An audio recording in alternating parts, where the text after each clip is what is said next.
Gunmen కావచ్చు వాళ్ళకి సంబంధించిన కేవలం కొద్ది మందితోటే రావాలా, వచ్చి వాళ్ళు చూసుకెళ్ళొచ్చు అనే విషయం మనం వాళ్ళకి తెలియజేయడం జరిగింది.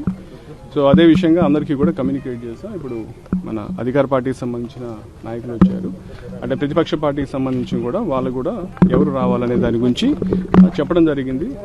సో దాని గురించి ప్రస్తుతం మనం బందోబస్తు చేసుకుని చూస్తున్నాం. హౌస్ అరెస్ట్ అనేది లేదు, వాళ్ళు వెళ్ళొచ్చు అనే విషయం వాళ్ళకి మొదటి నుంచి కూడా ఉదయం నుంచి కూడా చెప్తున్నాము. అయితే వెళ్లే విషయంలో వాళ్ళు ఒక్కరే రావాలి, వాళ్ళతోటి వేరే వాళ్ళు ఉంటే అంటే లా అండ్ ఆర్డర్ సిచ్యుయేషన్ ఉండొచ్చు, ఇటువంటి సర్కమ్స్టాన్సెస్ ఉన్నాయి కాబట్టి మనం ఒక్కరే రావాలని చెప్పి వాళ్ళు సూచించడం జరిగింది. పోలీసులు అడ్డుకున్నారు, దురుసుగా ప్రవర్తించారు. అది వాస్తవం కాదు, పోలీసులు ఎక్కడా కూడా దురుసుగా ప్రవర్తించారు.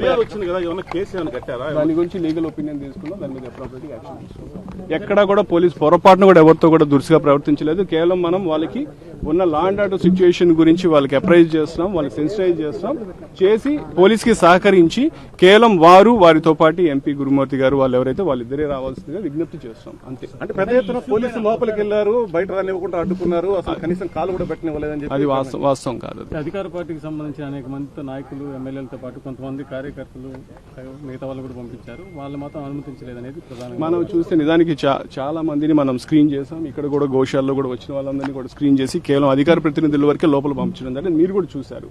సో వాళ్ళకైనా కూడా అదే చెప్పడం జరిగింది, వాళ్ళకు కూడా అదే మనం ఆచరిస్తాం. చూసారు కదండి. మరి ఈ వీడియో కనుక మీకు నచ్చినట్లయితే ఒక లైక్ కొట్టేసి మీ అభిప్రాయాన్ని కూడా కామెంట్ బాక్స్ లో తెలియజేస్తూ ఇలాంటి ఇంట్రెస్టింగ్ అప్డేట్స్ కోసం మా ఛానల్ ని సబ్స్క్రైబ్ చేసుకోండి.